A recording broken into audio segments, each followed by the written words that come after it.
Middleton Joint Zoning Commission meeting to order. Mark, you've got our agenda up there, because otherwise I'll have to bring it up. Nope, I got it. I have it here. Did you see it? Yep, I got it. Okay, so roll call, I think, since we're on Zoom.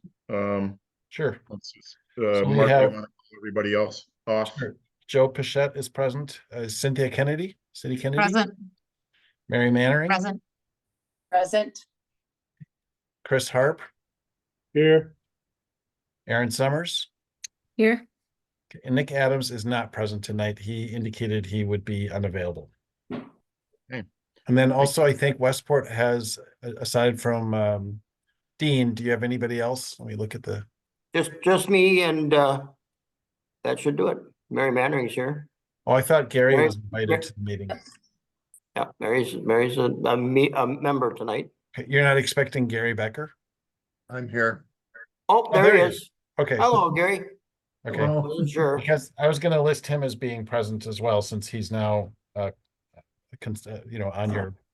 your payroll. So, Yeah, he isn't always going to be here, but he is tonight. okay. Great, thank you, Mark. Yep. So we've got roll call. Public comment. Is there any public comment on matters not on the agenda tonight? If so, raise your hand. Let us know. You see anything, Mark? I do not see any hands raised. Okay, so hearing none, we will move on.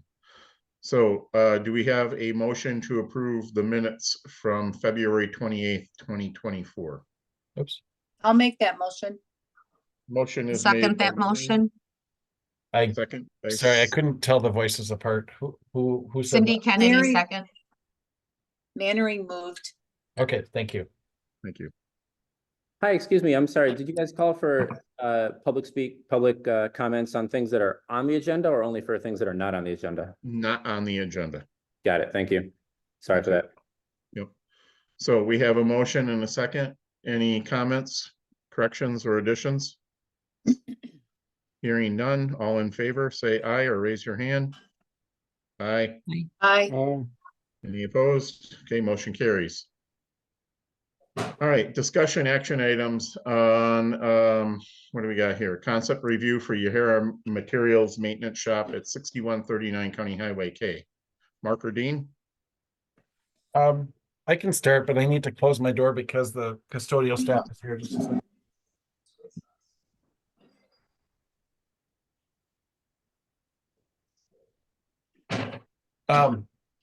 So this application has been pending for a while now. While we get get revisions to our extraterritorial zoning ordinance, which we'll discuss at the end of the meeting. But I thought this would be a good opportunity for the applicant to discuss the project with the committee. They have requested that as well, that opportunity. This is for a maintenance shop as part of the Yahara Materials Complex on Highway K. So I think somebody's here from, is it Charlie, are you here, or is somebody else speaking to it?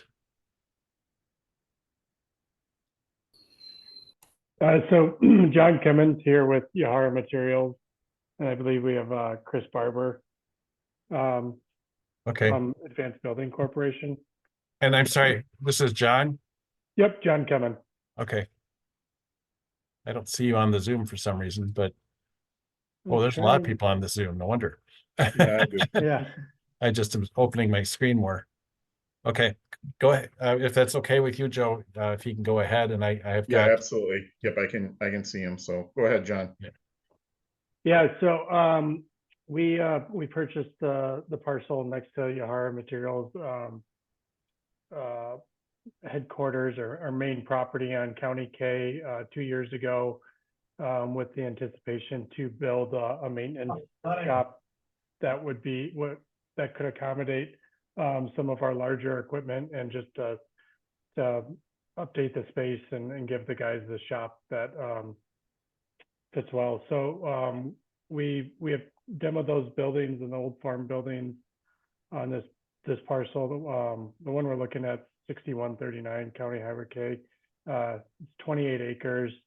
we're proposing 13,250 square foot pre-engineered metal building that's 125 feet in length, long, and 106 feet wide, along parallel with Highway K.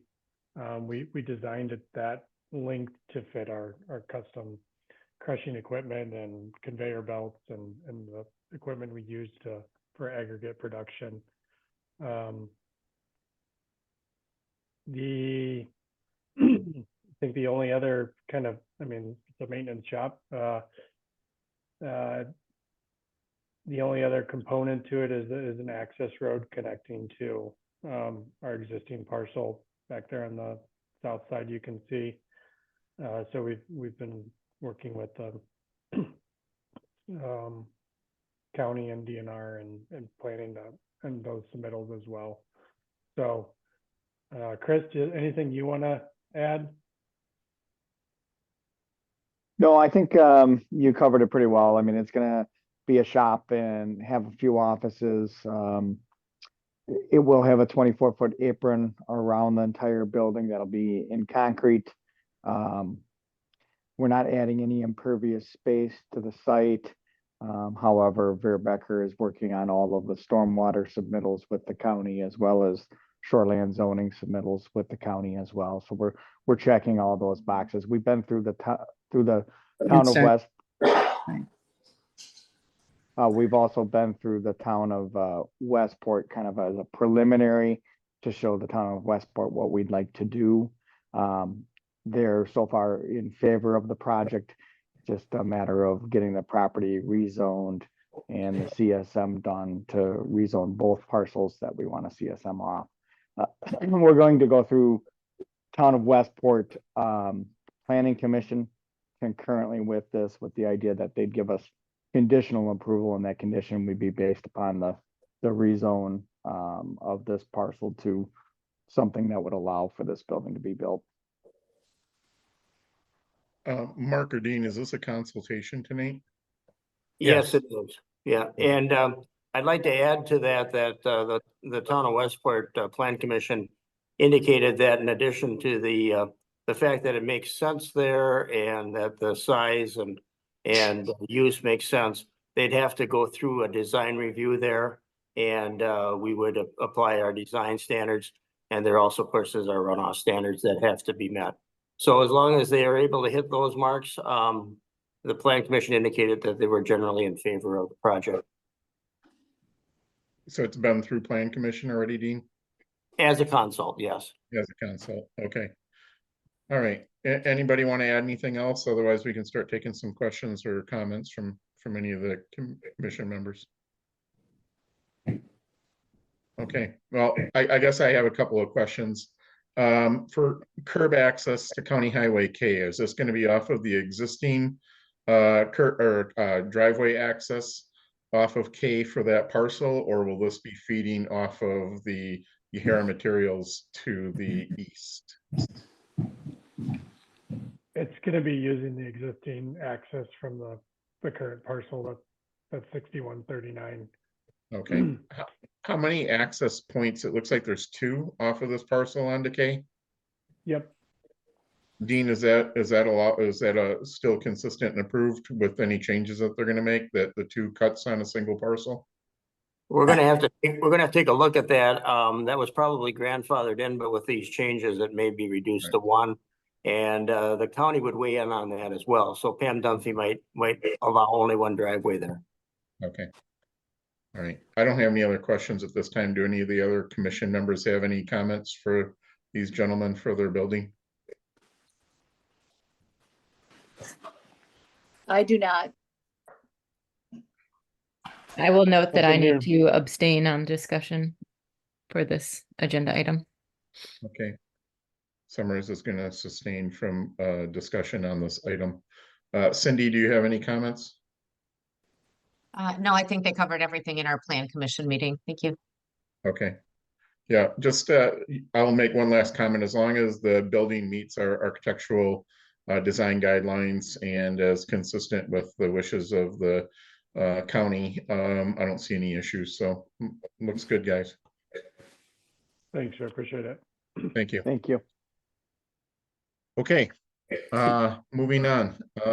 Mark, what was the next item, agenda item? Well, all I wanted to add to this item Yeah. is that I do owe them and the whole committee a determination on what the appropriate zoning is, and that's related to that last item on the agenda, which I intentionally put at the end because we have other presentations tonight, other matters. But it is something that I know that they are eager to be able to proceed with, and I just want to acknowledge that, and that we will be working expeditiously as fast as we can to get the zoning ordinance in shape so that we can properly rezone it. Great, thank you for that. Yep. Mark, would you like John or myself to stay on for that discussion at the end, or is that No, you don't. just You don't in need. committee? You don't need to do that. It's the summary is that, in case you weren't aware, I think you are. The summary is that the zoning category that you want is not available as a permanent zoning category under the current ordinance, and so it is going to take quite a number of weeks, as in over a month, to get through that process still. And I apologize for that. It's just the way it goes, and we have to. I'll be talking about that at the end of the meeting. The meeting is being recorded, and you can listen to it at your leisure. We've got couple other items that will take up some time. Okay, appreciate your comments. Thanks, Mark. You're welcome. Thank you. So next item on the agenda is specific implementation plan for a paved path connecting phase 7 with phase 4 of the community of Bishops Bay. Before there's any presentation made, I would just like to note that I see we've got some members from the public here, and this is not an opportunity for you to comment on these, so I ask that you stay muted. And if you have concerns or comments on it, please submit them to either Mark Opitz or Dean, and we will take them under consideration. Okay, so Mark, do you want to make a quick presentation? Well, actually, I think since the applicant is here, Mr. Buns, I think it would be best to turn it over to him. Okay, if Dean would like to add anything, I'm giving both of you the opportunity to talk before Jake jumps in. I mean, I can give an overview. I don't have a problem with that, but Dean, if you want to say anything, go ahead. Well, I would agree that maybe Jake should make the initial presentation, except to say that what I do know of the idea is that they want to take this paved path and connect Westport's phase 7 neighborhood to the original Middleton neighborhood, so that people in Westport can travel across that with golf carts, bikes, and so forth. It's a multimodal path, as I understand it, and be able to use the rec facilities and also access the country club. That on its on the surface of it sounds like a pretty good idea, but we still need the presentation and to understand the full effect of what this is going to do. So that's where we are right this second. Okay, so Mark had indicated Jake Buns from the community of Bishops Bay is here to make a presentation. Jake, are you available to make your presentation? Yeah, absolutely. Mark, if you want to scroll down to, yeah, that plan should do it. Go down one more. This is probably a better representation. Yeah, so I think Dean kind of touched on the gist of it, but basically we're just looking to connect the Middleton side of the community of Bishops Bay with the Westport side of the community of Bishops Bay. This would give residents in the back 9 neighborhood in Middleton access to the Dane County Wildlife Prairie Area paths, future Sam Jacobson Park, biking access to Governor Nelson State Park, and all the amenities, natural amenities and amenities of the neighborhood that Westport has and will have, being the farm, the prairie estates, and the woods. It would also give the Westport side of the residents of the community of Bishops Bay access to the Bishops Bay Clubhouse in Middleton, the pool, the pickleball courts, the park over there, the park structures, the fields. So we really just want to connect the two communities. In the meantime, as we keep on developing the community of Bishop's Bay to eventually connect them via Bishop's Bay Parkway and other parts of the development. So as you can see, I sketched up this line, and the actual engineering paths are on a different page, but I think this gives a good representation of where the path is going. It starts on Homestretch Drive on hole 9, I believe that is, a Bishop Bay Country Club. Yep.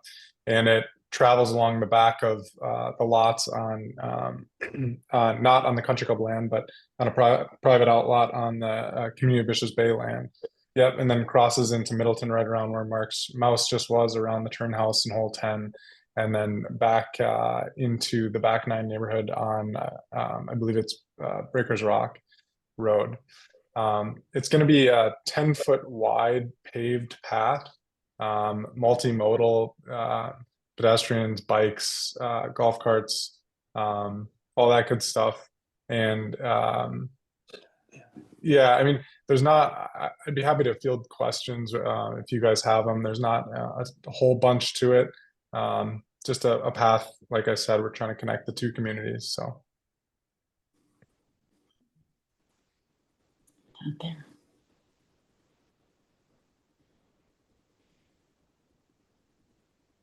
Oh, with that, I can give a little more background too. So I created a map that showed the approximate location with respect to current parcels and ownership, which I got off DCI map, so I assume that's still accurate. And then I gave you an excerpt in the packet from the master development plan, which discussed the original vision for this area. I guess I should back up by saying the zoning issue, the reason why it's before you as an SIP is because there had been no, we have SIPs approved for different geographic regions of Bishop's Bay, but this area between the back 9 and the east, phases 5, 6, and 7 does not have an SIP established for it. So as I looked at this as the zoning administrator for the city and for the joint zoning, for the joint planning area, I realized we needed to have an SIP. The question before you tonight is whether you consider the SIP to be reasonably consistent with the general implementation plan. And in the general implementation plan is the master development plan document, and these are excerpts from that document. So this is area 4 in the reference to the MDP text. And then this shows an area that contains the unpaved trails down here. This would be along the edge, as Mr. Buns noted.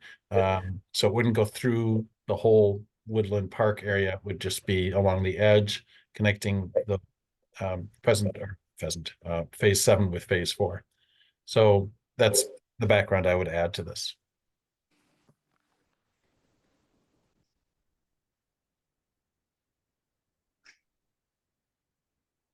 So as there is no public comment for all the citizens on the call right now, I would. Yes, I do have some comments, but I thought we were supposed to hold our thoughts.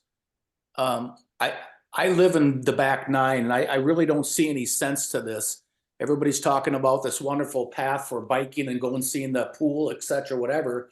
Once the rest of the development is finished, they can do all that on the roads. So I just don't see any connection to have this path go between the two neighborhoods other than an increase in our HOA fees. Because sorry, I'm going to interrupt as a commission member here. There is no public comment, so we do need to mute. Mark, am I correct there? I'm sorry, mine was muted. Yeah, this is not an opportunity for you to comment at this time. Yep, this is not a public hearing. Right. So I just wanted to speak on behalf of the residents that have reached out with those concerns to make sure they are noted. I wonder for the developer here, Jake, if there has been discussion with the residents as to how this will affect their HOA fees. If you've discussed who's actually in favor of it, because we have received numerous letters against this proposed path and what it will do for their property, their privacy, and the fact that it is believed to be primarily for access for the country club, which is private membership, and could be funded from different sources. So I guess on behalf of those citizens on this call, I'd like you to speak to that, please. Yeah, I think I would note that we've been asked by many residents to put a path in connecting back to the Middleton side, mostly from the Westport residents looking to access the Community Bishop Bay Clubhouse, but also the country club as well. I think that there might be a some people reaching out saying that they're not in favor of it to the commissioners, but there's been plenty of people reaching out to us asking for something like this to kind of connect the two communities. And I would say, just to the comment earlier, yes, it's all going to be connected in the future, but we don't know how many years it's going to take before Bishops Bay Parkway is connected all the way back over to the Middleton side. Yes, we would love to do it as soon as possible, but I don't have a crystal ball to know when that's going to happen. So this is a great way to accomplish that connection in the meantime. And I just think there's so many benefits to it for people from the Middleton side and the Westport side to be able to access both communities and the amenities that both communities have. So that's basically the impetus to this putting this path in now. Okay, thank you, Jake. Why doesn't the city Excuse decide me, sir. by doing a Sir, poll? this is not an opportunity for you to talk. You're not helping your cause. Okay. Just be clear. Yeah. Part of my Yeah, quick question. We were No, told that there would be an this is not- opportunity. No, there was never any opportunity given to you to talk to Nate. So as a follow-up on behalf of the citizens that obviously very much want to speak, has there been public notice to all of the residents as to how this will impact their HOA fees? Because that seems to be a large concern in the people who have reached out. Yeah, I would agree. I received a phone call or two in regards to the impact on the HOA fees. Typically, that's not something that as a governmental body that we get involved in, but it is a concern for the residents that live back there. I don't know, Jake, do you have any feedback on what the potential impact is on this path for the HOAs? Yeah, so I can't speak directly to what the impact will be on the annual HOA dues of the residents. I can say that the developer, which is separate from the HOA, will be paying for this path and constructing this path. So maintenance will fall on the HOA, but that's I don't have the costs of maintenance in front of me, but it's very marginal compared to the cost of constructing and building the path. Okay, thank you.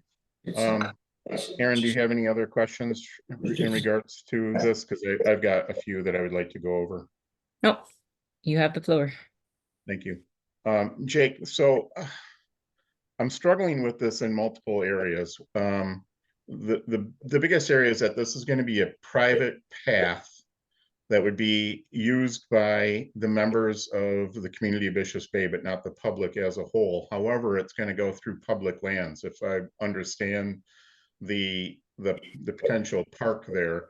And I'm just not thinking that that's a good fit, that we would have a private path through a public park. Doesn't seem to fit well.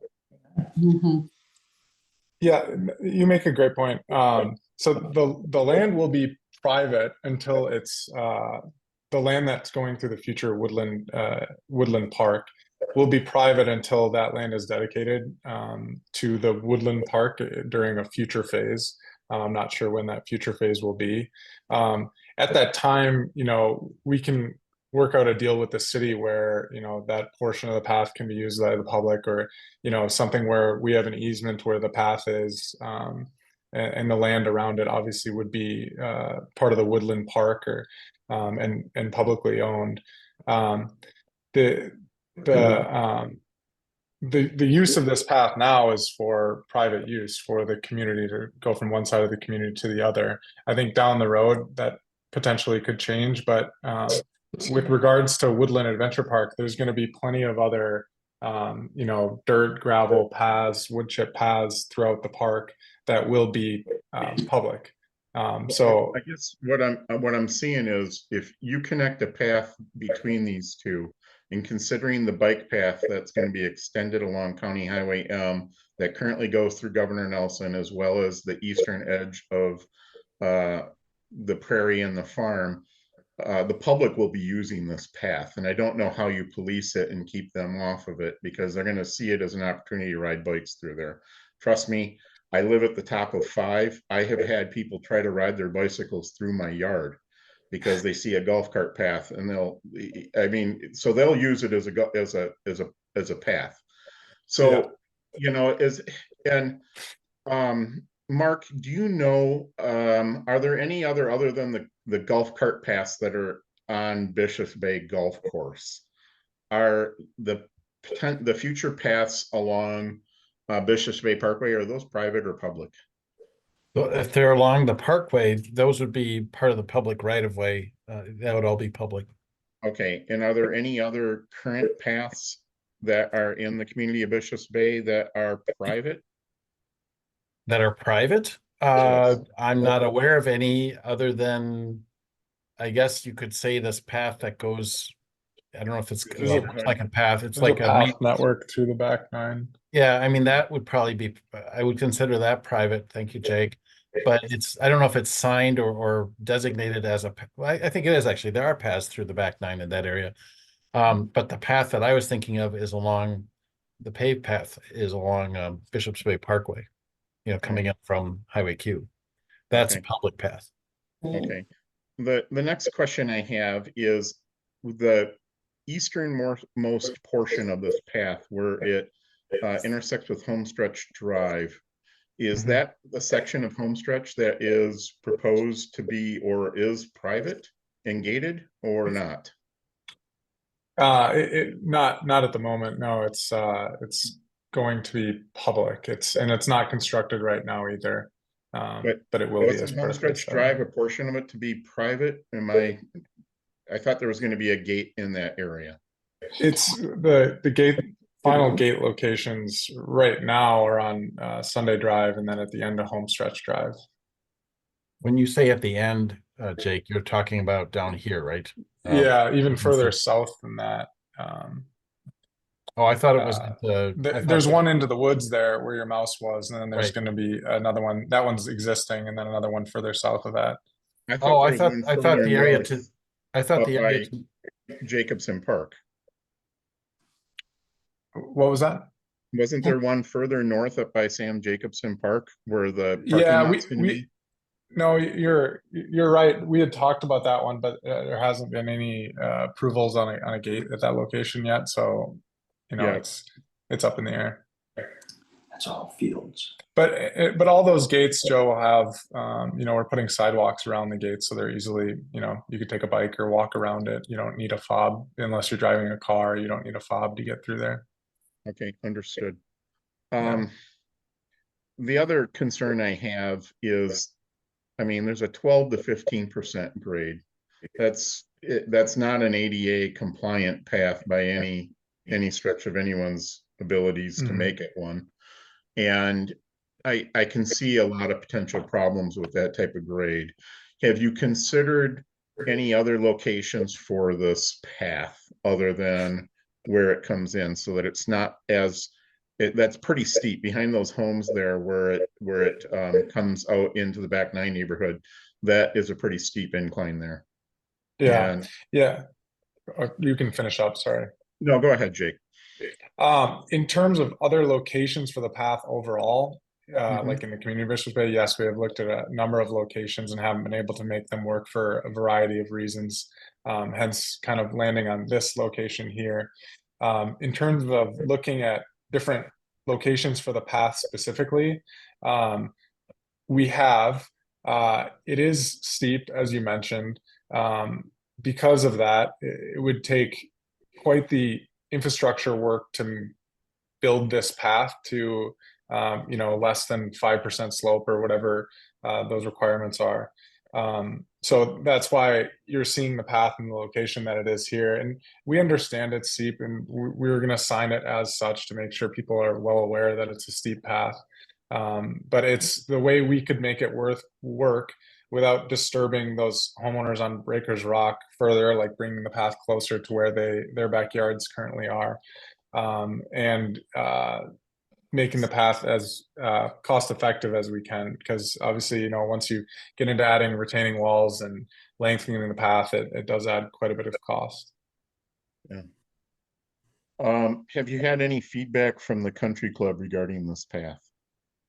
Yes, this was the country club was in favor of this path. I think on their I believe at their board level, I wasn't in those discussions, but at their board level and their subcommittee level on this topic. Okay, thank you. I guess what I would want to see to go forward or in any additional meetings, I don't know if that's what this is a consultation tonight, Mark? Yeah, I mean, this is the original, this is the first time you've seen this. Right. The concern, originally I was thinking this would require a GIP amendment because it wasn't something envisioned in the GIP. There is some subjectivity to that, and that's why I decided and informed the applicant that I would bring this to the committee here tonight to make the determination as to what your comfort level is, whether you consider this to be compatible or reasonably consistent with the GIP is the language we usually use, or whether you feel that this is requires a more substantive change, which of course then involves extra steps like a rezoning process involving a public hearing. And I wanted to address an email that I got, and I probably have more than one now. I don't believe I ever told anyone this was a public comment period, but I do see in an email that I got, there was a question about it, and I didn't directly answer it. What I had said is if somebody wanted to provide input, they could email us ahead of time.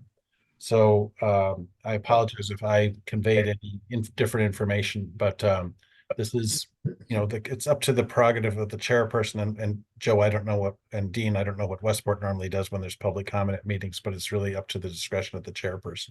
Sure. So normally I'm in favor of that, but I like to wait until the commission members get an opportunity to ask the questions before the public kind of weighs in.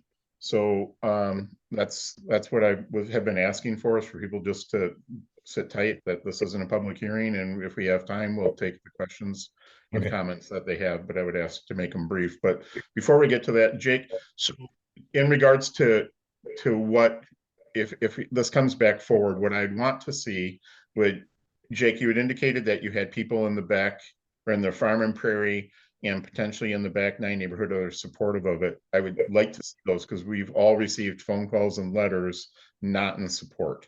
I haven't received a single call or a letter indicating support for this. Yeah. You know, typically we don't hear a lot of comments when people are in support, but I'm just saying, if you want to balance this out, we're going to need some people that are going to say, yeah, this is important to us and here's why. I gotcha. Second, I'd like to see something from the country club as far as their support and comments, if they have any, as well as if any of this is across any of the Jacobson family land. And I don't know what Randy Manning has got still, if he's got any stake in this, but I'd like to hear any comments if there are, or Paulson or any of the other landholders, that they are support and that there is an agreement in place for ownership or leasing or whatever it needs to be able to construct this path. We'd want to see that as well. Yeah, I can just to clarify that, yes, I can get Country Club and Paulson support. It is not over any of the Country Club or Jacobson land. So okay, perfect. Thank you for clarification. And then regarding Mark's question, while I'm talking here, and we'll turn this over to Cindy, and who else is present tonight? There's somebody else from Middleton that was present, but I don't remember if it was Nick or who it was. It's Chris. Okay, Chris, and I know Aaron. I can see you, Aaron. All right, I can't see Chris. I'll finish up my comments. And I also wanted to acknowledge that Alder Randall Crowe is present. I didn't notice him at the start of the meeting, but we have an elected official from Middleton present as well. Perfect. Okay. Yep. Hi, Randall. I tend to agree with Mark that this is outside the scope of an SIP and probably needs an amendment, but I would like to hear what the rest of the commission members think. So before we turn this over to the public, I'd like to get the rest of the commission members' input if I'm missing anything or if they have anything they'd like to add. Can I touch on that last piece too? Yeah. Just in regards to the GIP and the SIP, I think in the grand scope of things, this is just a 10-foot wide paved path. You know, that we're not proposing any lots here. You know, we're not proposing a whole new development. In talking with Mark, you know, the reason that we really wanted to keep this at an SIP level as well is we have construction crews on site that are already working on phase 7. So for efficiency's sake, it would be great to have those crews go right from, you know, doing the roads in phase 7 to building this path yet this summer. On top of that, there's a number of people who are interested in lots in phase 7, phase 5, phase 6 that would love to see this path go in. And there's a few of them that are, their decision is, you know, on buying a lot, or at least they say is hinging on, you know, connectivity to the Middleton side and the country club. So there's a little bit of a rush on our end to see this path go in so we can keep selling lots and for the cost efficiency sake. So I just wanted to make that clear. I appreciate that, and thank you. And I'd like to just add to Jake, I'm going to be an advocate that Bishops Bay Parkway is extended sooner than later, i.e. soon meaning in the next phase. Mm-hmm. We'll get to that next agenda item. Yeah, I know. I think a lot of these items would be alleviated if that happens, but you know, we'll talk about that when that comes up. Aaron, you had your hand up. You would like to comment? Oh, no, sorry. I'm just doing this. I agree with you. I think that it warrants an amendment. Okay. And then Cindy, do you have comments, or Mary? I do. I have a couple of comments. One, I would also be in favor of an amendment to this. I think that the fact that it was not planned as a paved path and wasn't actually laid out in the initial plan needs to be addressed. The second thing, Jake, is, you know, you said, well, people would be notified that it's going to be a steep path. That is irrelevant to somebody who is handicapped. And I think if you're looking at making this accessible for everyone, you need to look at ADA compliance for this. Just saying that people will be warned that it's a steep path isn't acceptable. I also would like, I believe that we need to not necessarily tonight, because this is not, it was not planned to be a public comment. There are definitely people who are not in favor of this, and I would be interested in knowing if there are any existing homes that were not told this was going to be a paved path when they built their homes. That's all I have. Thank you, Cindy. Jake, do you want to comment on that? Yes. So there was no, Cindy, just to be clear, there was no, in the MDP, I don't believe there was a path planned in this area at all. There was paths throughout Woodland Park that connected back. But, you know, the MDP was put together in, I don't know, 2014 or whatever. And obviously the development has developed a little bit differently than maybe the MDP laid out. So, you know, we're just trying to make the connectivity where we can and create a community environment on both sides that is connected. So I just wanted to say that. Thanks, Jake. I appreciate that and understand your concerns because I have them as well. Mary. Yes, I would encourage the people who are listening to us to definitely email in their comments to, as you pointed out, Dean or Mark. This seems like a big switch from the master plan, and I suspect there are many people that were not anticipating that this would be in place. It seems intrusive to me, so it would be helpful to hear from the residents who will be affected by this. Great, thanks, Mary. Chris Hart, you have any comments or questions? No, I would just echo my fellow commissioners' comments. Okay. All right. And out of courtesy, Randall, do you have any comments that you'd like to make, or are you just observing? I'm pretty much just observing, but it does border on my district and District 8 and City of Middleton. So just curious as to how what direction the commission's going on this, Okay. so. All right, thank you for being here and showing concern. So with, if there's any other commission members or Dean or Mark, if you don't want to add anything else, I'm going to open it up for public. Just if you have a comment that has not already been addressed, please do so. If you have something that hasn't been talked about, but I'd like you to keep it to like a minute or two and not much time. And please don't attack Jake or anybody else here. Or if you're supportive, I'd really like to hear if you're in support and you're here. So Joe, are if- you gonna call on them individually so that we don't have a free-for-all? Yeah, I think so. So Raise hands, please. If everyone knows yes. how to do that in Zoom, that would be helpful, and we can call on you that way, or Joe can call on you. Yep, you probably can see it better than I can, Mark. Yeah, the first hand I saw go up was Mr. Is it Rana? Rashid Rana? Yes. Rashad Rana? Okay, go ahead.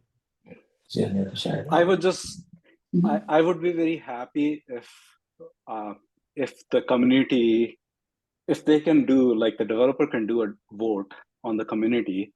Let's just look at the community and see how many folks in our community actually want this path. Let's just do a vote. And I'm perfectly fine with that. If majority says, yeah, this is a good thing to do, we need to connect. But as far as I know, there is a very small proportion of folks who actually have golf carts. And even inside that, there is a very small proportion of folks who actually want to go to that area. So that's all I want to say. Great, thank you for that. Mark, next comment. Alex Rain. Alex, you have the floor. Hi, thank you so much. I agree with all of the comments that the committee members have made so far about this not being a connection path, it being primarily for golf carts, and it's inconsistent with the GIP on several different levels. One point I'd like to make that hasn't been raised so far is that this golf cart road is way too narrow for its intended purpose. It's proposed at 10 feet wide, but according to best practices from golf communities, for bidirectional golf cart traffic, bikes, and pedestrians, 18 feet is the absolute bare minimum. And for reference, Breakers Rock Road is 20 feet wide. And because this is on a steep slope, this road would need extensive retaining walls and guardrails to prevent carts from flipping down the hill. Such a wide paved road would quite literally destroy the hillside and create significant concerns for erosion, stormwater management, safety, and liability. Thank you. Mark, next. I don't see any other hands up. Okay, if anybody else would like last chance. There's someone is physically raising their hand. Sir, you have your screen says Deb. And I'll ask to unmute you to help if that helps you. Thank you. But so I asked to unmute. There you go. There Can you you go. hear me now? Yep, we hear you. What's your name, sir?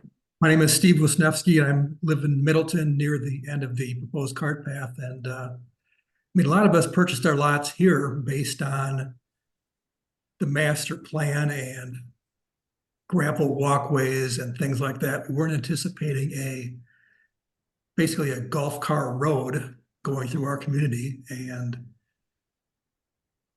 they need to finish Bishop's Bay Parkway within the paths that parallel Bishop's Bay Parkway, and that's where the golf carts should go. Thank you, sir. Mark, any other comments? Yep, there's Lori K. Lori, you have the floor. Go ahead. Well, I'm just kind of, it just seems to me, we live on Breakers Rock Road. Could I have your name, please, since I don't think you're Lori? Well, I'm Jeff K. Sorry, Okay. Lori's sitting right next to me. Yeah. Right. It just seems to be for a very select few people who have membership at community or at the golf course. And it's my understanding that the golf course is pretty full as far as new members. So we're looking at maybe a dozen people. And I find it hard to believe that people are not buying lots because a path won't go in. And I just don't see any reason why these carts can't go through other roads that are going to be here in the future. And I thought the police chief had mentioned that golf carts aren't allowed on any public roads in Middleton. So that's all I have to say. Great, thank you. Any other comments? I think I saw a hand. Actually, I don't see it up anymore. Luke. I see Luke Jacobson. Yeah. Okay, Luke, you have the floor. You have to unmute yourself. You're muted. I don't see where he is. First time on a Zoom. No, Okay. I live on Breakers Rock Road as well, and I think my concern is, I don't know how many lots are over there proposed, but I'm not sure we need this neighborhood over here to be sort of a super speedway of golf cart traffic from one side of the neighborhood to the country club. My belief is that if I have children that ride bikes, 2 little girls, if you want to have a cart path from that side of the neighborhood, there's got to be a shorter, more direct route to the country club via their property, as opposed to all this distance around this neighborhood. I think it seems way sort of out of line of what would be the best scenario. Thank you. Any other? It looks like I see Donna Smith. Okay. Yeah, Donna Smith, but I'm Can you not state sure. your name, please? Do you want to say Jerry? Okay. Jerry and Donna Smith. Both of us. When we bought this lot, they told us that that would never be developed. Unfortunately, we didn't have it in writing. We just trusted them. And all of us that are alongside of this hill were told it would never be developed. It would stay as it is. We see walkers with families going through here, bikers, putting a golf cart with the bikers and the children on this road would be very dangerous. It's a path, it's quiet back here, we love it. But putting all this extra road construction in itself is going to be horrendous. So, and the hill turns a little bit to a corner, and if you're coming up the other way, you cannot see if somebody's walking on this side around that hill. So we think it's very dangerous, and the path is extremely steep. I used to golf. I would not want to come down that hill on a paved road, and especially if it's wet and in the morning, if the golfers are going out, I think it would be dangerous. I would like to just say, my name is Jerry Smith. I think Sam Jacobson is rolling over in his grave listening to this conversation tonight. I sat on top of that hill behind us with Sam when Sam described, Sam was a tough guy. He did this whole development, all of Bishop's Bay. And I knew Sam very, very well. And Sam started telling me how he envisioned this community of families and children, being below the hill and living their life. And the man, who was a tough guy, had tears in his eyes as he was describing this. Now they want to rip this all up. The children and all the families that walk, this path was would be right next to our house. But the fact of the matter is, there's children and families and babies walking on this path all the time. And now you're going to have golf carts tearing around on that hill. It's absolutely insane to go ahead. Thank you for your comments. I appreciate it. Any other comments? Mark? I don't see any other hands raised, either via Zoom or physically. I'm going to give give a residential community. I'm going to give Jake an opportunity to comment, but I'd just like to say, Jake, I think what you're hearing here is people oppose. I would like to get some people here that are in favor, if you could do that for future. And the only other thing that I'd like to add is, for the people that live there, you have to understand that they're trying to connect these two developments. It's my opinion that these should have never been fractured in the first place, that the development should have continued from the back 9 neighborhood and continued, but we're stuck with what we have now. And it'd be my goal to see that these two come together. And I appreciate what the developer's trying to do here by allowing the people. I want to make sure that it's not completely misunderstood, that the intention here is also to allow people from the farm and the prairie to get access to not the country club, but the clubhouse that's in the back 9 neighborhoods. So just please keep that in mind when you're thinking this thing through, and that it's got to be reasonable for everybody. So Jake, do you have some comments, Jake? Yeah. I appreciate the feedback from everybody that spoke. it's good for us to hear that as, you know, we're trying to plan out this master plan community. We want, you know, although not all of our priorities can be aligned because, you know, there's different wants and needs from different residents on different sides of the community. We all, at the end of the day, want what's best for the community. With that being said, I would say that, you know, it's not just, there's a lot of talk about golf carts, you know, ripping around, and I understand the concern, but it's not just going to be golf carts. It'll be, you know, people on bikes and people walking and on with strollers and just, it's the connectivity of the community, and it's something that we can connect both sides of the community within, you know, within a year or two, rather than waiting until this development fully connects via Bishops Bay Parkway. I don't know how long down the road that's going to be. It's allowing people from Westport to be able to use the clubhouse and the pickleball courts, and like I said, people from Middleton being able to use Sam Jacobson Park once that's completed, Governor Nelson Park, the Holy Wisdom Monastery land. And I will say, you know, we're not. There's a bunch of talk about developing this land. We're not. Although this is a path and it needs to be built, it's a path. It's the land around it will still be woodland park, just like every other path. You know, there will be parkland around it with other paths connecting in woodland park. It'll be a great area for people to enjoy and see the sight lines from up on the hill. So I just wanted to lay that out there, but I do appreciate the feedback from everybody.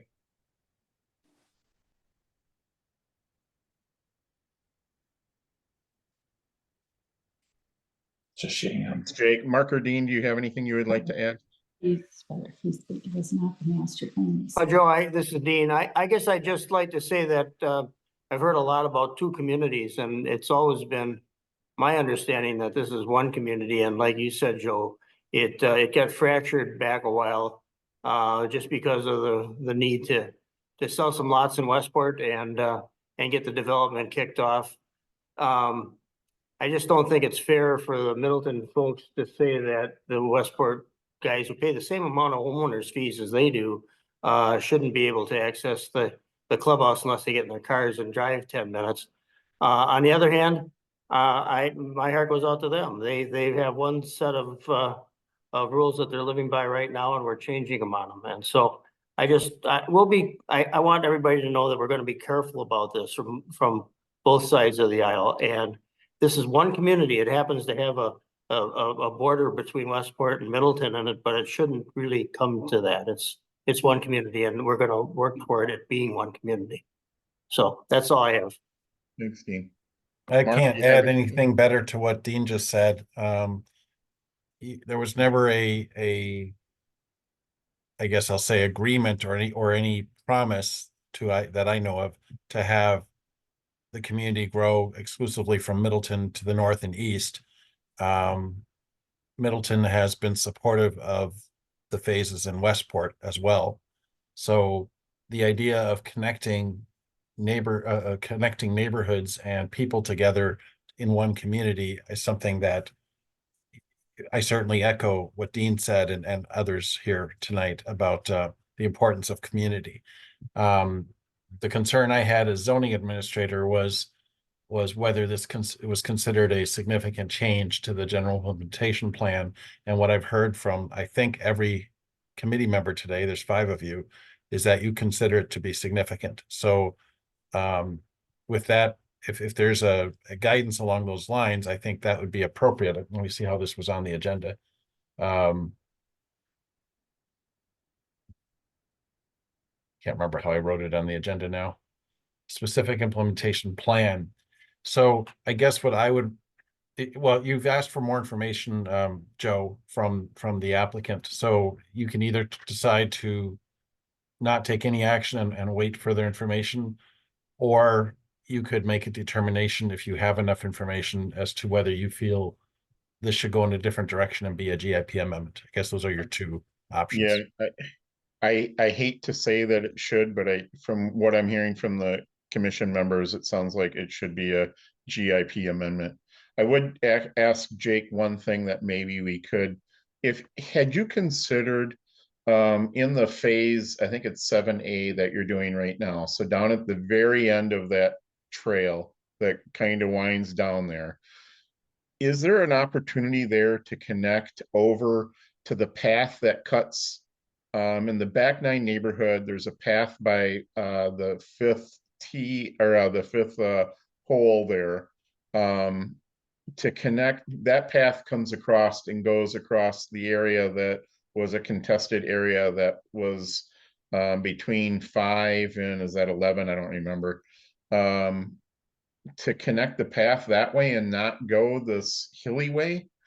It seems like, I mean, when I'm looking at the whole layout here of, I think it was your very initial screen that has the so Mark, can you go to the one that has the satellite image?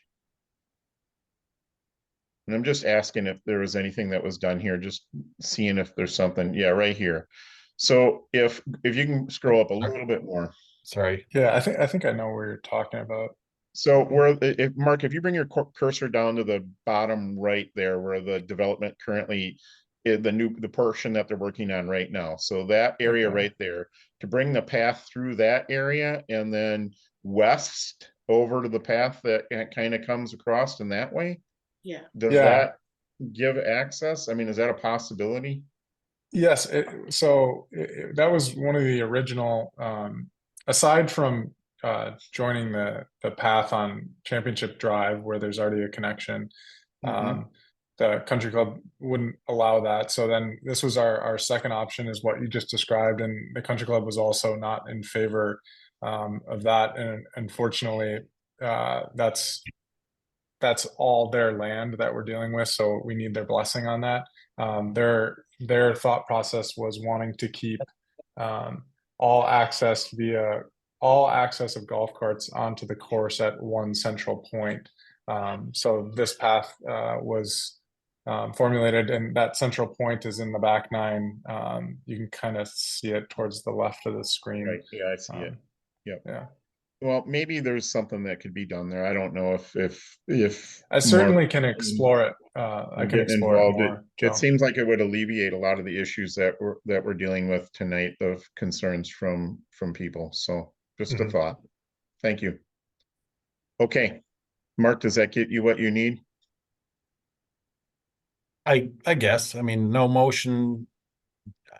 You know, I was officially not taking a position on whether it was. Do you want a motion consistent or to not. recommend a GIP amendment? Is that what you're looking for?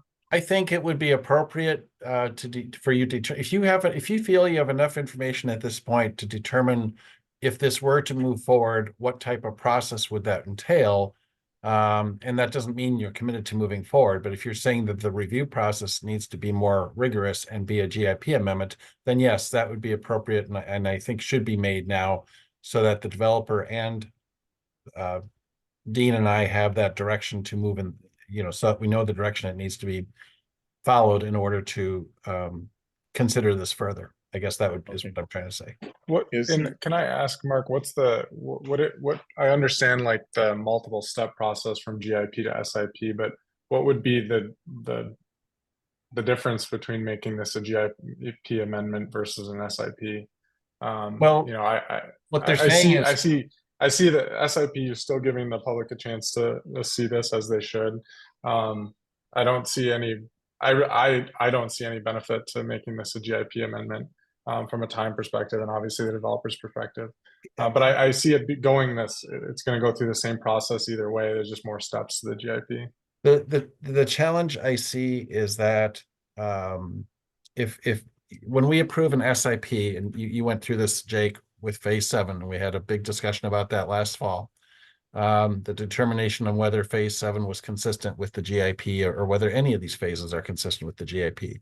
And if there's a determination that something is not consistent with the general implementation plan, then that triggers a GIP amendment, which follows a rezoning process, which entails a public hearing process, and a public hearing before both the Joint Zoning Committee and the Common Council.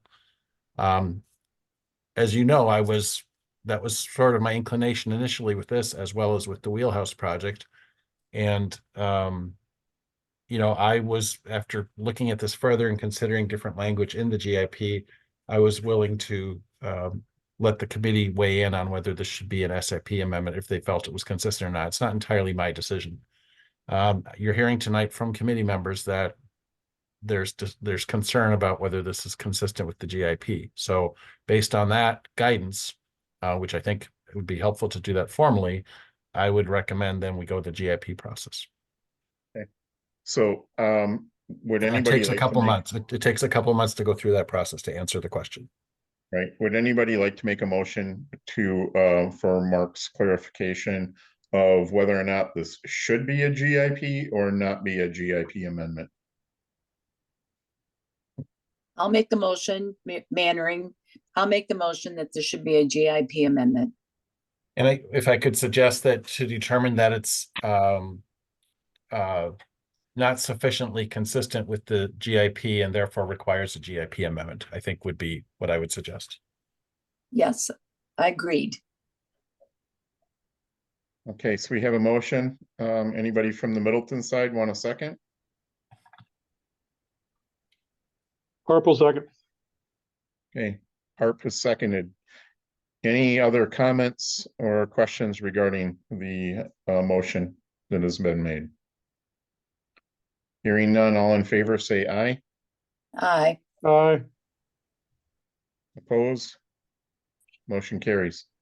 And just to clarify for Jake, for the applicant's benefit, Jake, this doesn't obligate you to go through that process. If you wish to find another alternative, or if you're able to find another alternative that you feel could be more consistent with the GIP and the comments you've heard back today from the committee, you can certainly, we can work together with Dean on that and go that route. I'm not saying you have to. Understood.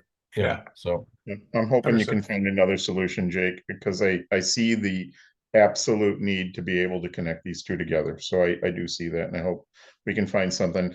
Mark, I do have one request. When this becomes or comes forward again, I would rather not do this as a Zoom meeting. I would rather do it in public, or in a either the town hall or at the city hall. Okay. And have an in-person meeting. And that's fine. The reason we went with Zoom is because there had been discussion about construction on M, and that for the foreseeable future, we would do Zoom meetings. So Yeah, I'm just asking, just because Yeah. tonight there were so many comments, I think in fairness to the developer, it would be better if we had a little bit more control over the meeting, that we can do, I think, in person easier than on Zoom. Agreed. Okay, thank you. All right, moving on. Getting there. We have item 3 on our agenda is concept review, general implementation plan, corporate boundary adjustment, community of Bishops Bay, phase 8, PC 2669. This is clearly a GIP amendment because this is involves not just a major new phase, a phase 8, but also a corporate boundary shift. I'll go to the They want to move those. item here. Let me just zoom out a little bit. And I think here again, I think it would be good and the best course of action would be to turn this over to Jake as the applicant and have him walk through this, if that's okay with you, Mr. Chairman. Yes, absolutely. Jake, would you like to go ahead and address this? Yeah, I'd love to. Mark, if you go to one of the pages of the GDP, or just the first page of the GDP, would be great. The map, so we can just Yep, reference sorry, it. I actually thought I had gone there, then I realized it was a map that I had put in there. Sorry about that. Yeah. Yeah, so overall, this is I guess a concept review for GIP amendment to the Westport side of community of Bishops Bay, and concept review for a corporate boundary line change where Westport and Middleton meet. We've been in, I think we were at JZC and Town Plan Commission with us a while ago, maybe 1 or 2 times. I know you guys have seen it in the past. There's been a few substantial changes from a couple years ago, and then a few minor changes since then. So it shouldn't be too unfamiliar to most of you. But like I said, overall, if you go down to one of the maps, I can reference that, Mark. Yeah, that's fine right there. So you can see on the left side of the screen is the current approved GIP for the Westport side of Community Vicious Bay, and then the right side is what we are proposing as the GIP amendment. I think the first most blatant change that the eyeball can pick up is the corporate boundary line shift. So where the pink line is on the left side, not the red line, believe it or not, or I think existing, no, the red line, sorry. The red line is the current boundary line between Westport and Middleton. And then on the right side, you can see that we'd be detaching about 108.8 acres from the city into the town. And you can see the red line on the left side of that right exhibit. The red line that you see on the left is a black line right here, just for, yes. It's hard to see with the cursor, but if you can, are you following? Is everyone following that? Yeah. Okay. Correct. Yeah, so it just straight that the current boundary line is pretty arbitrary, and what we're doing is we're just straightening it out, keeping the existing Solas Natural Burial Cemetery in the town of Westport, as well as a few other things. Jake, I'm sorry, but may I address that point? I've heard you say this before. You say it's pretty arbitrary, but it roughly follows drainage patterns, does it not? Roughly. Yeah, I saw that in your staff report, Mark. I don't know. Okay, well, because to me it's been a mystery why it was drawn this way, and so I dug into that. And from what I have gleaned, it roughly follows drainage, general drainage patterns. I mean, it wasn't surveyed, but because it made no sense to me because it doesn't follow an ownership boundary, and it doesn't follow any parcels, and it's not a straight line, as you noted. So from what I can glean, it was roughly a drainage issue. And my understanding before my time was that we would come and at some point straighten out this or change this corporate boundary line as part of the development. And that may be, but usually it's easier just to do a straight line, and then when you have more detail, then to have the details. Whereas here there was an attempt made, obviously, to have some sort of a approximate. That's all I wanted to point out. I don't think it was done in a vacuum. No, I appreciate it. And then the other point, the other factor with this corporate boundary line change is actually from where the existing boundary line touches Onken Road, from there all the way to Highway Q, it basically goes diagonal across Onken Road. So there's really no delineation of where Westport stops and starts and Middleton stops. So part of this would be taking Onken Road and putting it entirely into Westport. So that's the corporate boundary line change side of things. On the other side, the GIP amendment, I've discussed this with at least Westport Plan Commission before, but so far in Westport, we've done phase 5, phase 6, and then now we're under construction with phase 7. Phase 5 had 82 lots. They're mostly hamlet style lots, and they were smaller, maybe quarter to a third acre lots that were completed in 2018. Since 2018, it's been 6 years later, and we've sold I think just over 80% of those lots, but it's been a slow burn. They haven't flown off the shelves as quick as we would have liked. Then we did develop phase 6. We finished that in 2021. Those lots are larger. A lot of the lots are on the golf course or the Dane County wildlife area. Those lots are anywhere between a third of an acre to an acre. And those lots, before we even had a plat approved, we had about 50% of them pre-sold, or at least offers on 50% of them.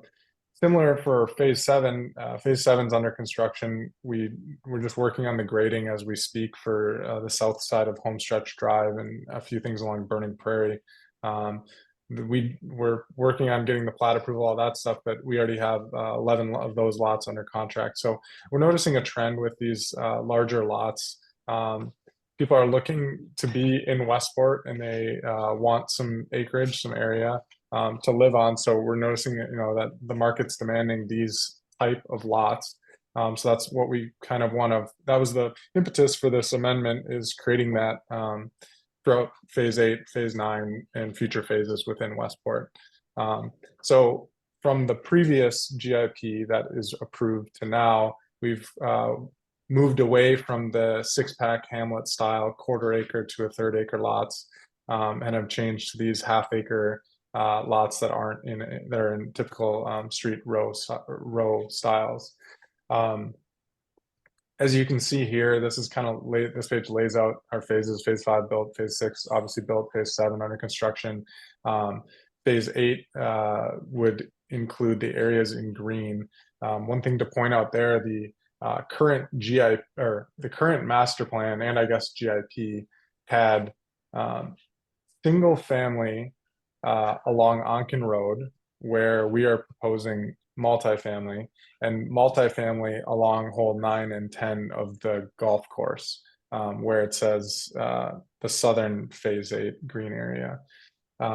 So, at the suggestion of the Westport Plan Commission, we switched those around.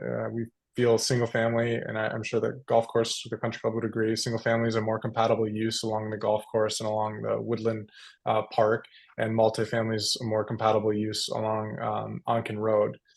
Jake, can so I, that was, can I ask for clarification real quick? Sorry to interrupt, but yeah, go ahead. we're on hole 8 and 9. Where was that? When was that approved, or where was that approved? Just, I want to make sure that I've got clarification here. And I don't know if Mark's got a better map of that so that we can see where the multifamily was discussed Mark, and if you go approved. up. Yeah. So do you see, yeah, that's the multifamily in there. So was that ever approved in there? I just want to make sure if, was Mark, do you know if that was at the GIP level? So, the general implementation plan had a general plan, a master development plan for the entire all of Bishop's Bay. So it was approved in a general sense. Okay. The details are then implemented through SIPs for each phase. Okay, perfect. Thanks. I just want to get clarification, Jake. Sorry to interrupt. Go ahead. Yeah, no, you're good. So that was a large change within this amendment. We think a welcome change from our standpoint, and the Westport, the country club, the residents in the area. A few of the other changes, if you scroll up just a touch, we can see the top of this map. So we can see the multifamilies in there. We have a neighborhood civic use is in that dark green color. So the red is a commerce use. Dark green color is neighborhood civic use. So the neighborhood civic use would be, we've been talking to a private school for elementary school for that site, specifically to the west of Inspire Early Childhood Learning. And then and then the green to the right side of the screen, another school type use or expansion of the current Cross Lutheran Church there. Just to the right of where your mouse is. Yeah, down below that lighter green. Yeah, that area. I'm sorry, what would that be? Another school type use or expansion of the Cross Lutheran Church. They might put fields there or something like that. And what did you say? What did you say this was next to? That's just stormwater. Oh, I see. Area. Okay. And that's existing, I believe. Okay, and so this would be what you said was a school type use up here west of the zebras. Inspire. Okay. Yeah. And then a commerce use in between the multifamily and the neighborhood civic use. I think you guys have seen our proposal on that in the past, at least Westport has. It's something that, we would like to rezone it as commerce now. Obviously, you guys are going to be able to see it again and have to approve whatever we put there in the future, as whether it's the recreational facility that we're proposing in the park and potentially larger storage units, but it's something that you guys will have a kick at the can at again once we get to that point. But you can see, and then the other largest change that's glaring on this that was mostly changed as part of phase 7 is just a shift in the Bishops Bay Parkway to the north. It was originally planned to run right along the 9th hole. and then jog back up to the north, but we shifted it north to give access or give us the ability to develop more single family lots along hole 9 and 10. So those are the basic changes with this GIP amendment and the corporate boundary shift. Obviously, this is a consult. I would love commissioners' feedback and just hear what you guys have to say and thoughts and questions for me. And I'm happy to answer any of those.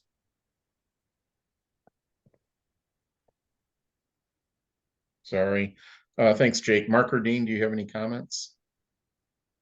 Just a question, if that's okay, Dean, if I can ask a question first. So the Prairie Estates here would be single family, and it looks to me like the street system would be private for Prairie Estates. Is that correct? Yeah, that's correct. So you're envisioning this to be a gated off area as well, similar to what you did. So basically everything in let's call it purple or whatever that color is, would essentially be the private gated access in the communities is how I interpret this. That's correct. And actually there's 7 lots in there to the right, where your mouse is, that it will already have a gate. You can kind of see the median for the gate right there. And that's why that's part of phase 7. Yeah. Okay. So I was just trying to, and then related to this is my question, what does this area show? I'll just zoom in here. This street is we'll call it pink to the south, but then this area is white and then it's pink again. So what is your vision here for Homestretch Drive? I'm not entirely sure why that's showing white. It might have been a carryover from our discussions earlier, but it should be, at least for this purpose, it should be that pink color, brown color, whatever you want to call that. I assume that was the answer. So basically this would remain public access along the pink streets here, continuing through the Prairie. I know that originally, and maybe that would be good to reiterate what you said earlier in the meeting, there was confusion about this. There had been a talk with phase 6, I guess it was, about having, or maybe it was part of phase 7, was discussing having retrofitting some land, some lots along the Prairie to be behind a gate. Is that now off the table? It is not off the table. It's still on the table, but it's just not something we've pursued quite yet. Okay, I just was trying to understand the difference in the color between the white and the pink. And there's this gap on. Yeah, okay. That's all I had, Dean. Okay, well, I don't have a whole lot. The thing about this is it's such a big change and there are so many moving parts that I think we have to proceed carefully and cautiously to take a look at. It's not that there's anything particularly wrong with the idea, but there's lots of people that probably would like to weigh in on this, from our entire board and plan commission on down to people that live in the development currently. And so it's difficult to find a place to start with something like this, but I think this is a good place. We hear what you have to say, Jake. Take a look at it, have you explain it, and then we're going to have to go from there and try to take this a bite at a time. I hope that you and Terrence and everyone understands that our heart's in the right place here, but it's going to take some time to get through this. Absolutely. Okay. Thank you, Dean. I would just, one of the things that's bothering me, Jake, is that I know we had some meetings with you and Taylor about making some of these roads private, and now we're not sure. And in order for us to look at a plan like this, we need to know what your intentions are. And we got to nail you down a little bit if you want us to be able to move forward so that we can look at this and understand exactly what the intent is. Because I know that some of those roads, as Mark referred to them as peach, I would say, or as pink, I would call them more of a flesh color. But anyways, the roads that are white appear to me as roads that are intended to be gated, because I see the woods is gated, the area in 7A is gated, and those are white. And then that section is white, which is consistent. That's why I asked about the golf cart path, because that's what I remember as being presented, that section of Homestretch Drive just south of Bishops Bay Parkway was going to be private. Right. And with that ball bolt there, it shows that to me looks like that there was intended to be a gate there. So the confusion is that we're seeing different things at different times, different snapshots, and we don't know where you're going. I'd speak on behalf of myself, but I'm sure that others, at least on the Westport side, would agree. I'd really like to see an updated master development plan for the entire development so that we have an idea. It's been what, 10, almost 15 years since that was created, that maybe it's an appropriate time to update the master development plan so we can get a snapshot of the big picture of what the intent is. Because it sounds like with the 800 plus multifamily, that's kind of a big change from the original master development plan. That's the direction that I think we almost need to see the big picture of what is intended here. Yeah. And I think you make a good point. So first, just to address the gate issue, that's something that needs public approval. So it'll go back to the town board. It is something that we'll still pursue, but I just don't, I think this is misrepresented because it's half flesh or pink colored and half white there.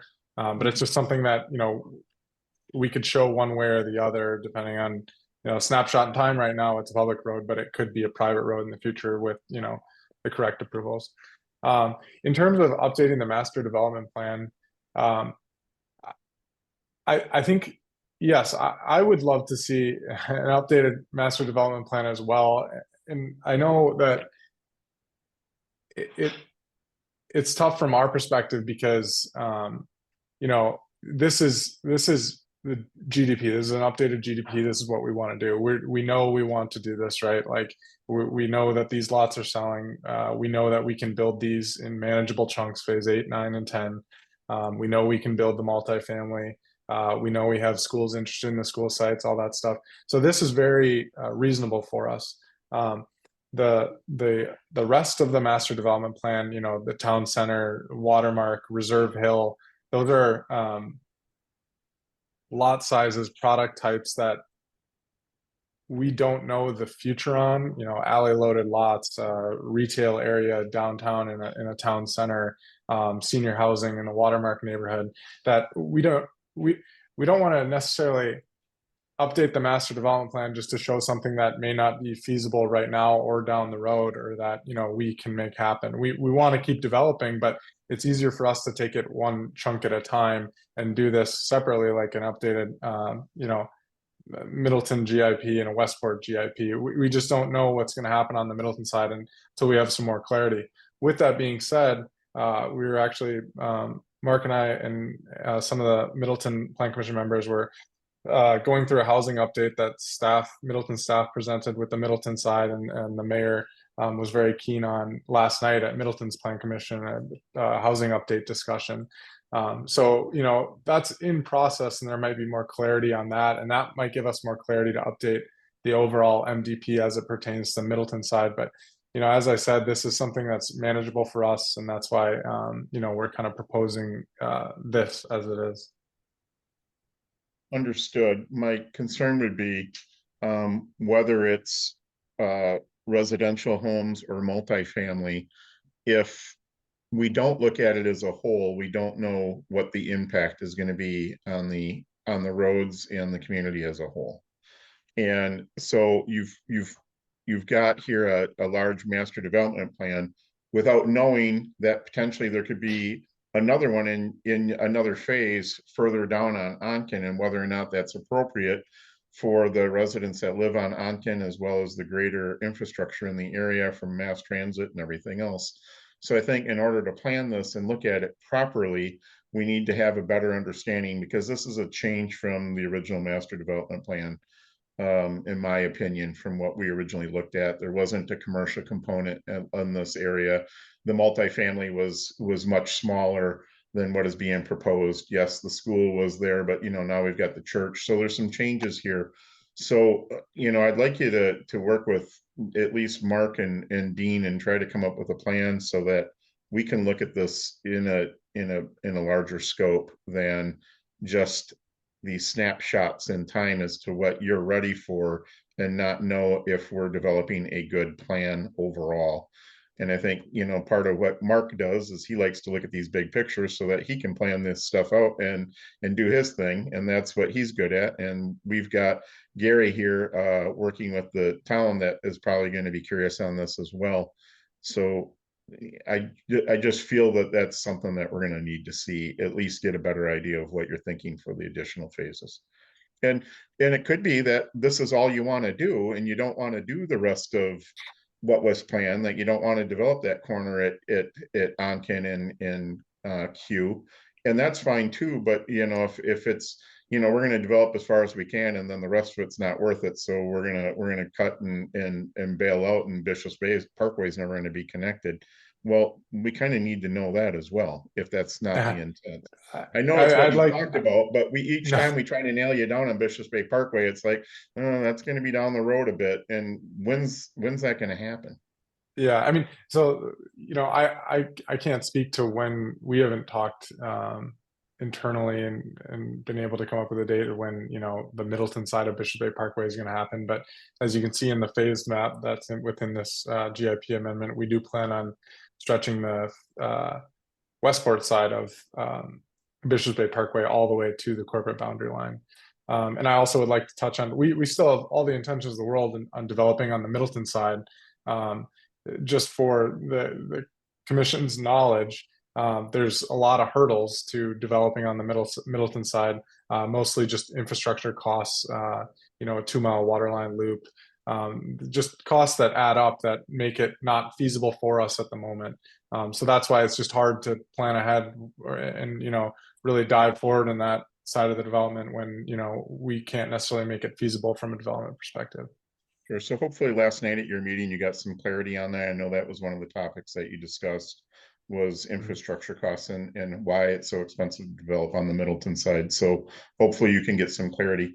The one last thing that I would like to add as a comment, and since we have, I think Randall is still here, is I think it would be premature for Westport to really comment on this because the land is currently in the Middleton side. So we'd want to have Middleton weigh in on whether or not they're even willing to give up and shift this corporate boundary before we even kind of look at it from the Westport side, because there's nothing we can do. We can say, yes, yes, yes, we want to do this, or no, no, no, we don't, whatever it is. But Middleton ultimately, since it's currently the line is there and that is Middleton land in the plan, Middleton would have to be willing to give that up. So I think it's probably appropriate to start there. Maybe Mark can add some clarity here. Well, I appreciate the consideration for that. I think what we would do is, in the past, with Westport's phases, we've relied on Westport Plan Commission and the town board to provide input, as well, obviously with the Joint Zoning Committee. We have not taken those phases to the City of Middleton Plan Commission because those were to remain in Westport. Obviously, with the boundary shift, that affects both communities. So definitely we want to have the City of Middleton's Plan Commission and ultimately the council weigh in on that. So I appreciate that consideration. I think that's a really important step. I would have one question, and that is the cul-de-sacs that are shown here. We tend to, recognizing this would be in Westport, but since some of this straddles the city, I guess I just was curious, what is the thinking about the length of those cul-de-sacs, and you know, are those approaching 1,000 feet, Jake, or are they? It looks like they're probably a little under that, but I don't know what those lot widths are. So I was just curious how Westport views that and why those don't connect, or at least the middle one, why it doesn't connect to Bishop's Bay Parkway. Yeah, we were trying to keep as many connections off of Bishop's Bay Parkway as we can. And yes, they are, I don't know exact lengths. I would imagine they're shorter than 1,000 feet, but if you look at Homestretch Drive at the very south end of this page, if you scroll down just a touch, that's how long is that? 2,300 feet. And that's a dead end, and we were able to get that approved by the fire department with extra wide turnarounds in the cul-de-sac, so they were able to access it. So it's not a huge, at least we think we can work through it from a you know, fire access standpoint. I mean, I'll just say from a city standpoint, we would not approve this type of development with the long cul-de-sacs. We really prefer a street grid instead of burdening fewer streets with more traffic, which is what happens in a case like this. But obviously, we have great respect for and deference to Westport and what you are preferring as a development pattern for the part that is remaining in Westport. So I just wanted to comment on that. We would not. This is not a development pattern that we would propose, but that's also why we have part of the community in Westport and why we have this joint planning committee. Thank you, Mark. Dean, you have any other input? Any other commission members have any input? Thanks. I don't really have anything else tonight. There's a lot to dig into here. I would echo your opinion though, Joe, that we should look at the entire development. I don't mean to say that they need to spend, $250,000 in engineering to do the rest of it, but I think that somewhere between that and a cocktail napkin could sure help us understand how the whole thing is going to fit together, or at least what their current vision is for the entire property. So yeah, I agree. Yeah. All right. Well, that's all I have right on this right now. So yeah, Jake, it could be as simple as just some shaded in areas of what you're looking at, what type of density or what type of development you're doing in areas. I don't think we need to, we can get this at like maybe the 10,000 foot level, for the master development plan update, and just give us some snapshots. We don't need necessarily streets and all that in there. I think just to give us some clarity would be helpful. What I do want to add, remembering a comment from the previous discussion, Joe, I think you said it, previous agenda item. I do have my biggest concern with all this is how Bishop's Bay Parkway interfaces with the land to the west of this new boundary line, and how that connects ultimately to where Bishop's Bay ends in the city of Middleton. That to me is really the most important, one of two important. So that's one important thing. And then the other one is, of course, the acreage issue that we've already talked about in terms of the loss of 108 acres, or the detachment of 108 acres. But where that road goes and how that affects the rest of the watermark and the other neighborhoods that were envisioned in Middleton, I really am nervous about that. I was nervous about that with phase 7, and that definitely needs to be master planned to show what the effect of that is. And so I support the efforts to update the master plan.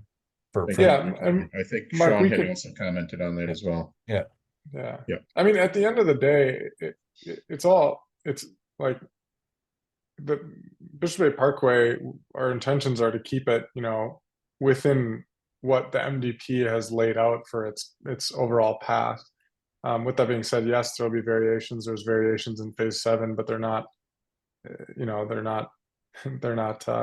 that far off. Obviously, at the end of the day, it's going to be connected, whether we do this in pieces or master plan it. But yes, I understand what you're saying, Mark. Yeah. We just have too many examples in the Masson area, including in Middleton, where streets end up not connecting properly as originally envisioned. Middleton Street, well, I don't need to provide examples. Park Street is an example in downtown, in Middleton. So we have a lot of examples of where different phases that end up not connecting, because what happens over time is residents don't want the streets to connect. And so that's a huge concern that we have in city planning. And Gary, I'm sure you've seen that in your career as well over the years. Oh, many times. So we want to avoid that. Great, thanks, Mark. Is there any other input from the Middleton or Westport side here? I do have a question for Jake. The apartments or the multifamily, not apartments, the multifamily housing that was planned along the golf course initially, how many units were planned there versus the 800 and whatever, 800 up to 850 multifamily units here now looking at, and that's phase 8 along Onken Road. Is that what I'm saying? Yeah, phase 8. Yeah. So how just much, to be clear, what's the difference in the number that was initially planned versus what you've got now in that phase? So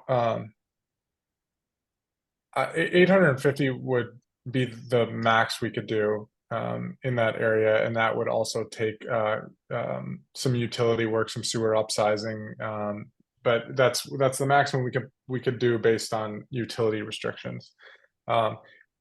Mark, I'm not sure if you have I don't know if it was listed in the MDP, the density for that multifamily.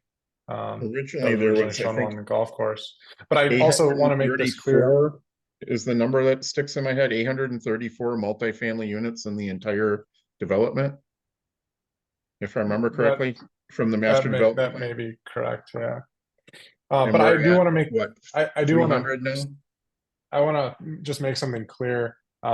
I say the multifamily is within phase 8. We can't build 850 units at a time. It would be phased over many, many years. We might build, 60, 75, or 100 units.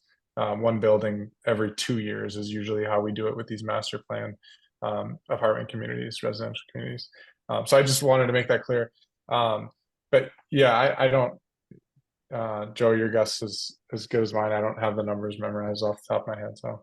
Yeah, I think you're It just right seems around 360 right now, multifamily between the what's in the back Masters and 9. Paragon. So I think you've got about, I mean, according to the master development plan, I think there's about 500 multifamily units remaining in the entire development, if roughly rough numbers.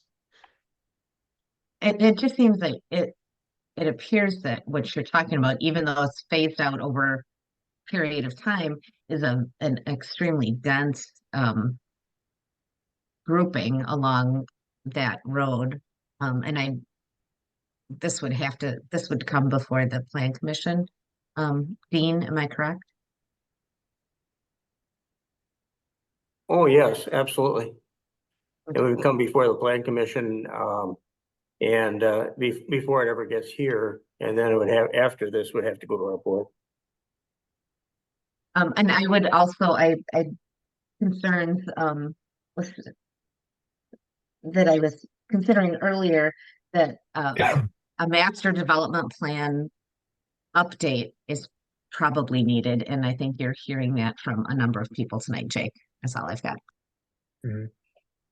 Thanks, Cindy. Mary, do you have any comments, or Aaron or Chris? I would echo what has been said about updating the master plan.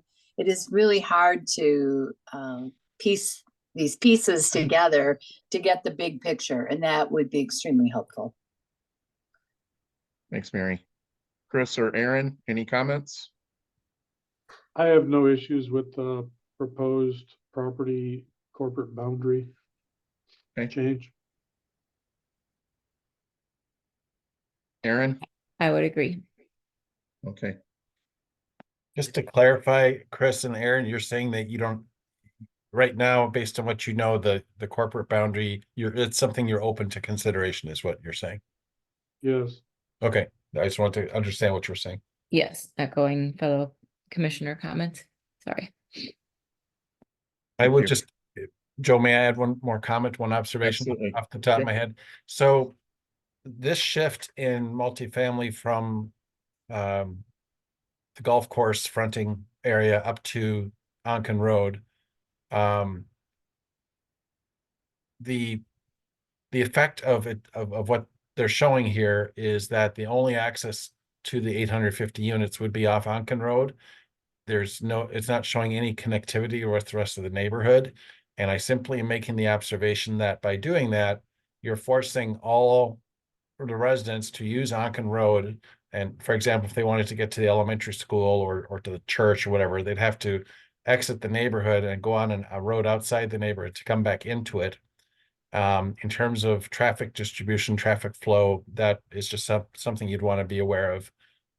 Whereas previously, it was going to be within the heart of the neighborhood, and obviously it was still served by Bishop's Bay Parkway, but there were multiple ways to distribute the traffic, and the effect on Onken Road wouldn't have been nearly as significant. I'm not saying it's good or bad. I'm just pointing out that that's a pretty significant change, especially with no connectivity with the neighborhood. Yeah, I think and the effect that has on community. So yeah, I think overall there's a lot of things that are going to have to be worked out. I mean, Onken Road can't support this as is. So Onken Road, before any of this would even be able to be considered, would need significant reconstruction and improvements. And I'm not even so sure that that amount of density that on the Westport side is appropriate, because we do not have mass transit or public transit in this area. And I'm thinking this type of development for multifamily may be more appropriate on the city side, because I know you do have metro transit out in your area, but we don't. And I don't believe that's something that Westport is interested in doing either. So just, we can, you know, these things can be narrowed down more once we kind of dig into it a little bit more. Okay, Jake, would you like to comment at all before we wrap this one? No, I think all good feedback, and I appreciate the comments. And I just am looking for, I guess I just want to know next steps. You know, I heard the comment about Middleton weighing in on this before Westport does. I just want to trying to lay out a roadmap for myself. Mark? Well, I would say that the next step would be to come to the City Plan Commission. I will say that originally, I mean, the next meeting would be April 9th, but that agenda is pretty heavily loaded right now. So I would steer you, Jake, to April 23rd, I believe it would be, April 23rd. We have a couple of public hearings, I think, on the 9th already. So, but definitely the Middleton Plan Commission is where this would be appropriate to go next. For a consult, or would it just be regarding the corporate boundary line shift? I would treat it as concept review, is what we call the consult in Westport. So I'd say concept review of both.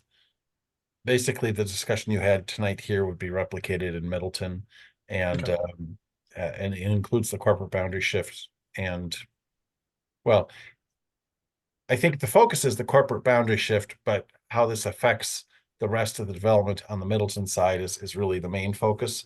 I would anticipate fewer comments on what's proposed for Westport, but how it all affects the numbers in the master development plan, as has been discussed with the distribution of housing units across the two communities, that would all be part of it. Okay. Thanks, Mark. Yep. Anybody have anything else they want to add? Okay. Moving on. I guess we're up back to zoning, Mark. Yeah. So we're on item 4. Item 4, potential revisions to the extraterritorial zoning regulations, Middleton Code of Ordinance, Chapter 35. So, couple developments. I've talked with Matt Fleming, our attorney, about this. Dean and I have not yet sat down, and I think we were going to be sitting down with Bill Cole as well. And now that you have Gary on board, Dean, I don't know if that would be, well, that's obviously your call, but certainly Bill, Dean and I were supposed to get together.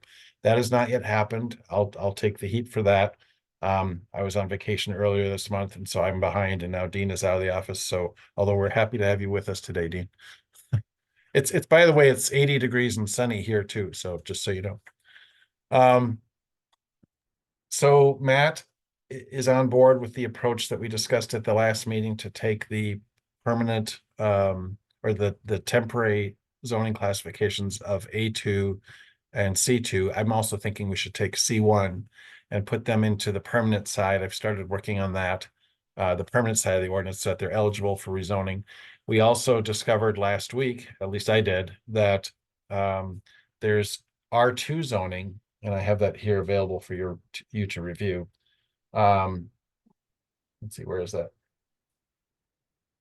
Where did I put that? So I learned last week that there's properties on Hedden Road that are zoned County R2. They're shown that way on the county zoning, on the Westport zoning map, but they've never been in our ordinance. So I've added them to the ordinance. I took this from the Wanakee Westport Wanakee extraterritorial zoning ordinance and just plugged it in here. And I think that was just an oversight. We had county R1, R1A, and R3, but not R2 in there. So let's just clean that up as well. And that way the properties on Hedden Road have their zoning documented. So that's my report. I'm sorry I haven't made more progress on it. The applicant that we heard at the beginning of the meeting, and then also there's another applicant, the Krusheks, are patiently waiting, but we need to get this. I need to get this done sooner than later so that I can still buy Girl Scout cookies from Aaron Summers. I'm just kidding. Hey, Mark, I got a quick question. Is there any reason to think about B zoning right now while we're knocking all this stuff off? The which one? I don't have a B, like a business zoning type class. I don't have any examples I can point to that are going to come up in the near future, but sure as heck if we don't do it. Is it could- B1? Oh, yeah, B1 there, yeah. Yeah. And I also saw AB, you know, which is is that like agriculture business. I've Yeah, wondered about that AB. one. And frankly, what I've wondered is whether one of these zoning classifications might fit the Appreciate. well, either of them, but specifically the AHARA. You know, I need to understand that a little better. I'm just not as familiar with these these temporary zoning classifications from that Dane County used to have. I'm just Yeah. not well versed in them. So actually, I'd like to sit down with you and Bob, and have a better understanding of that as well. Because if there's, I'd rather not. We'd like to amend this ordinance one more time and have it sit for a while. That's what I was thinking is Yeah. that if we can try to round up all the sheep at once, I think we Yeah. should. And I didn't want to let that one go by, but yes, Bob and I'd be happy to meet with you as soon as next week comes along, I guess, maybe past Monday. And see what we can do to make some progress on this. I'm actually out next week myself, so Cool. so I'd Tag have team. It's a tag team deal. well, our joint planning is going to fall apart pretty soon with our vacation schedule. So April, and no, it's not, of course. April 8th, the week of April 8th would be what we'd have to aim for. Pencil something in on your schedule for us and Okay. we'll try to make it work, Mark. Okay. That's all I have, Joe, is you know, we're working at it. I've had the conversation with Matt Fleming. He's on board. We just need to internally coordinate here amongst ourselves as staff. Okay, great. I don't have anything else. I don't know if anybody has any other thing that they want to add to the zoning discussion. Okay, hearing none, I think we're on to item 5, which I think is a motion to adjourn. Am I mistaken, Mark? There's nothing else, right? No, it's that's correct. Okay. Would somebody like to make a motion to adjourn? I'll make that motion. Anybody willing to second? I'll second. Okay, motion and second. All in favor, say aye. Aye. All right, perfect. Thanks, everybody. I know it was a long meeting and Middleton had a killer meeting last night that I think went almost 3 hours. So I try to speed things up and we'll do our best to keep these meetings as concise as possible. Thank you. We learned a lot though, so thank you. Good meeting. Thank you. Thank you. Goodbye. Yep, thank you.